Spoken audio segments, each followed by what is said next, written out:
सत श्री अकाल, मेरा नाम रानी है। मैं इत्थे पढ़ांदी अंग्रेजी। Oops, so sorry, wrong language. Hi, my name's Harinder and I teach English language at the college, not Punjabi. Welcome. In English language, you will learn about what we call the language levels, and there are 7 of them. So the term generally starts with the study of language levels, pragmatics, phonology, lexis, semantics, grammar, and graphology. These are language features that you will be trained to identify and discuss in texts that will be provided to you. After you have mastered the language levels, you'll move on to language topics, and that's where the study of English language becomes less dry, let's say, and a little bit more interesting, and you start to explore things like the gender topic. So we will be looking at how men and women use language and how they are presented in written text with regards to how they're written about and how images of men and women are shown in media output.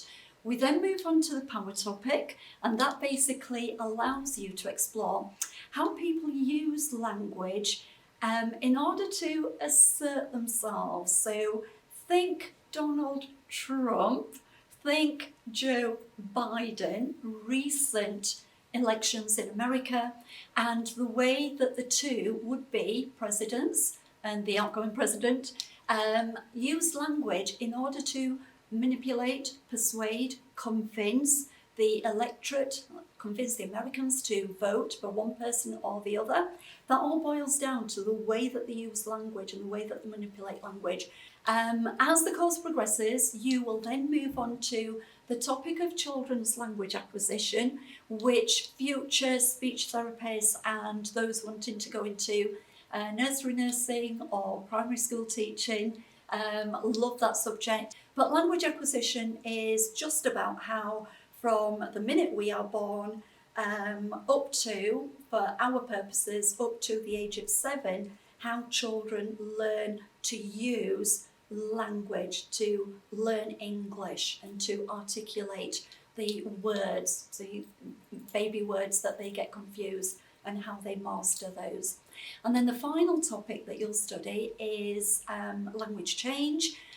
This really goes down well with historians because we kind of go back in time, 2,000 years, and we look at what Anglo-Saxon Old English sounded like. Don't worry, you're not going to be expected to analyse Anglo-Saxon texts. You'll then learn about what medieval English sounded like, and then we'll bring it right up to what we call the early modern period of language, and we're in the modern period of language, so the way that we use language now. In terms of learning about English language, you will start off with a little bit of kind of, let's say, teacher control, primarily because I won't expect you to fully know about what pragmatics is, the intricate aspects of grammar analysis, what lexical semantic features might refer to. So you start with acquiring knowledge about the subject. Once you've acquired that knowledge, you will then be taught how to use it. So knowledge and application go hand in hand, and the application will be with what we call data, which is basically a variety of different texts, and you will practice looking at those texts and deconstructing them and explaining to me, future examiner, what the pragmatic features of the text are, what the grammatical features of the text are, what the lexical features of the text are. You will work in pairs, you will work in small groups on these texts, you will sometimes do timed tests on these texts. You may also be required to do presentations either on text or the language topics that are mentioned. So you might research an aspect of power in the world. You may explore, investigate a gender topic and then present that to your peers in class. Okay, in terms of assessment, you will have various formal and informal assessment opportunities.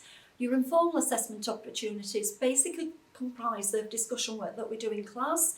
So when you answer questions, when you ask questions, even more important, when you engage with the data analysis that we're exploring in a lesson, the way that you respond to those things is you being assessed and you showing me how much of it you have understood at this moment in time. Formal assessment is where you will be set work and that will be graded. The grades contribute to your college assessment profile. With the assessed work, that will train you and prepare you for a final exam that you will take at the end of the year, and you'll do 2 exams and just basically paper 1, paper 2. One of the exam papers will test your language levels knowledge and the other exam paper will test your topical issues, your gender, your power acquisition knowledge. You will have the opportunity to do coursework at the end of your first year, and the coursework is worth 20%. The exams are worth 40% each, so 80% in total. But the 20% that's available for the coursework, you choose an area that you want to investigate. Right, why study at Bede? First of all, you have got a staff body that absolutely go flat out to help you succeed. We're here because we are passionate about our subjects. I love English and I want to teach it in a way that will inspire you and make you love it as much as I love it. If there is an opportunity to take you on a trip to, let's say, the British Library in London, and do some courses there, or Teesside University. A visit to their library is pretty fabulous. So we've got those trips and visits opportunities. Finally, I would say the best reason to do English language at Bede is that we get amazing results, top of the country, and for the last 3 years we've had 100% pass rate and we get really good high grades, the A star to B grades as well. English language is what employers and admissions tutors view as a facilitating subject. So what that basically means is that you don't have to do English language with the idea of getting a job in English language. No such thing exists unless you become an English teacher. But just about every career that you can think of requires communication skills. It requires you to be articulate, to be able to present your ideas confidently and clearly. Most of the careers, social work, being a librarian, being an architect, being a publisher, being a creative writer, being a nurse, a childminder, a primary school teacher, whichever career you opt into, English language will help you get closer to it. So it's just one of those subjects that is highly valued by future employers.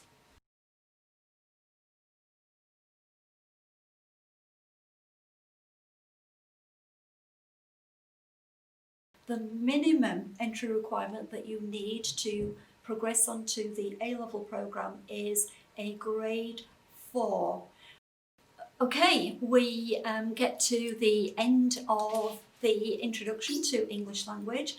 I'd like to thank you for listening to me, much appreciated. If you do have any questions, you can just contact Bede Inquiries. Either say that the message is for Harry, or you can say it's a question about English language and reception will forward it on to me and then I'll reply to you directly. I hope that I'll see you at future open evenings or I see you in September, ready to learn and ready to be enthusiastic about the subject. And I'll end as I started with a Sasrikal, Shukriya, Mehrbani. Bye.